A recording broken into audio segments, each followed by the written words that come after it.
இது மூலக்கடைக்கு செல்லும் சாலை, மாதவரம் ஹைரோடு.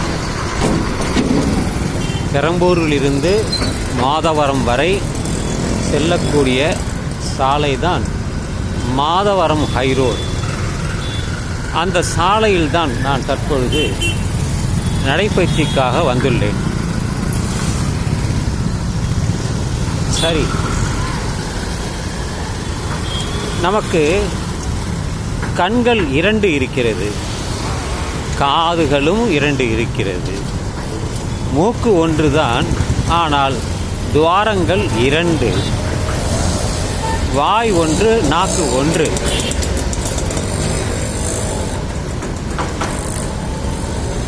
கைகள் 2, கால்கள் 2, ஒவ்வொரு காலிலும் கைகளிலுமே 5 விரல்கள். இது நமது உடலின் அமைப்பு. அப்படி இருக்கையிலே கண்கள் காண்பதற்கு,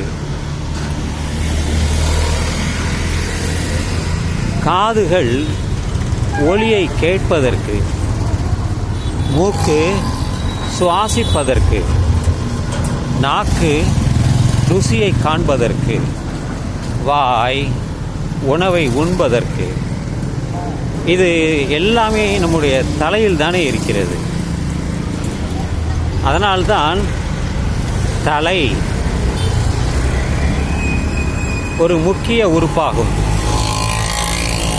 இந்த தலையில்தானே மூளையும் இருக்கிறது. இது என்ன அது என்ன என்று தெரிந்து அதை பதிவு செய்து வைத்துள்ளது நமது மூளை. நாம் பார்த்ததையெல்லாம் இது மரம், இது மேகம், இது மழை, இது தண்ணீர், இது காற்று என்று கண்கள் பார்த்தவுடன் மூளை அதை அறிந்து வாய் பேசுகிறது. இதுதான் நடக்கக்கூடிய ஒரு விஷயமாகும். அப்படி இருக்கையிலே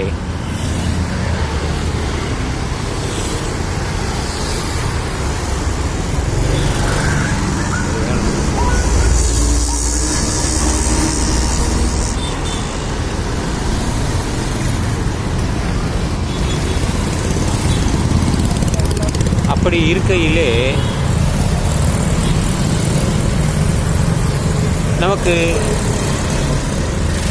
புலனறிவு இருக்கிறது, பகுத்தறிவு இருக்கிறது.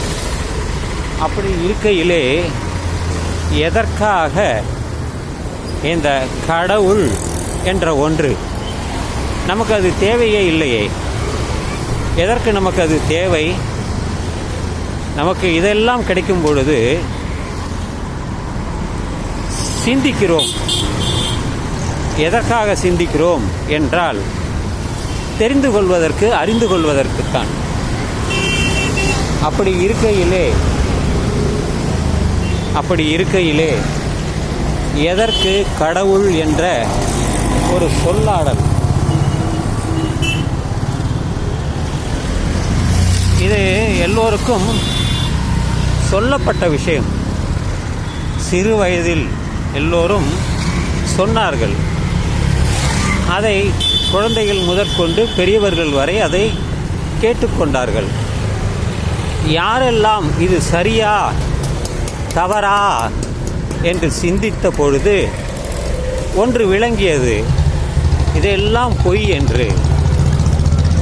நமக்கு தேவைப்படவில்லை, கடவுள் என்ற ஒன்றை நமக்கு தேவையே படவில்லை. அதனால்தான் கடவுள் மறுப்பாளர்கள் இருக்கிறார்கள், கடவுள் நம்பிக்கை உள்ளவர்களும் இருக்கிறார்கள். 2 பேரும் 2 துருவங்கள் போல, 2 கண்கள் போல, 2 மூக்குகள் போல, 2 மூக்கின் துவாரங்கள் போல. இதை அறிந்து கொண்டவர்கள் அறிவாளிகள், பகுத்தறிவாதிகள்.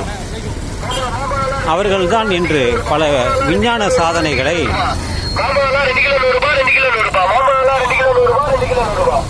செய்து வருகின்றனர்.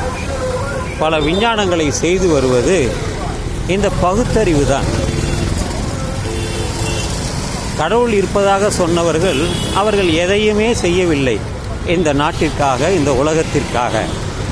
ஆனால் பகுத்தறிவாளிகள் தான் புதிய புதிய விஷயங்களை கண்டுபிடித்து இன்று ஒரு மறுமலர்ச்சியை கொண்டு வந்துள்ளார்கள் என்பதுதான் எனது நிலைப்பாடு.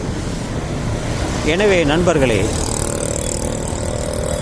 நான் ஒரு அனுபவத்தின் மூலம் இதை நான் சொல்கிறேன். யாரோ சொன்னார் என்பதற்காக அல்ல, என்னுடைய அனுபவத்தால், அறிவால், தொழில்நுட்பத்தால் நான் சொல்கிறேன். நம்புவதும் நம்பாததும் உங்கள் விருப்பம். நான் நம்புவதில்லை. ஏனென்றால் அவர்கள் எல்லாம் பொய்யர்கள்.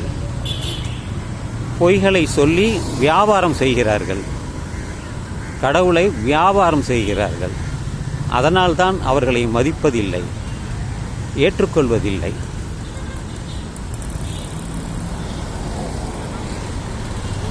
எனவே இந்த காணொளி சரி என்று நீங்கள் நினைத்தால் உங்கள் கருத்துக்களை தெரிவிக்கலாம், நீங்களும் சிந்திக்கலாம் என்று சொல்லி இந்த பதிவை நான் நிறைவு செய்கிறேன்.